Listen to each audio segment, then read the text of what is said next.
पूर्णाभ्यस्त शब्द कसा तयार होतो? बघा मित्रांनो, पूर्णाभ्यस्त हा अभ्यस्त शब्दाचा एक प्रकार आहे.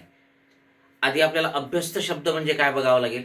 अभ्यस्त शब्द म्हणजे असे शब्द की ज्या शब्दामध्ये पहिल्या पदाची पुनरावृत्ती झालेली असते, द्विरुक्ती झालेली असते, डबल झालेली असते. ठीक आहे. मग त्या शब्दांना अभ्यस्त शब्द म्हणतात. मग अशी पुनरावृत्ती होताना ती 3 प्रकारे होते. म्हणून अभ्यस्त शब्दाचे 3 प्रकार पडतात: पूर्णाभ्यस्त, अंशाभ्यस्त आणि अनुकरणवाचक.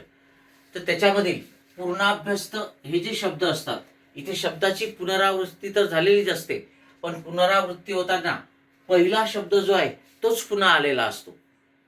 उदाहरणार्थ, घर घर, गावोगाव, तीळ तीळ, पुढे पुढे. तर पहिला शब्द पुन्हा तिथे आलेला आहे, द्विरुक्ती झालेली आहे. अशा शब्दांना पूर्णाभ्यस्त शब्द म्हणतात. मग आता आपण त्याची पर्याय बघू. मूळ शब्दाचे एखादे अक्षर बदलून होते का? तर नाही होत. शब्दाची पुनरावृत्ती होऊन पूर्णाभ्यस्त शब्द होतो का?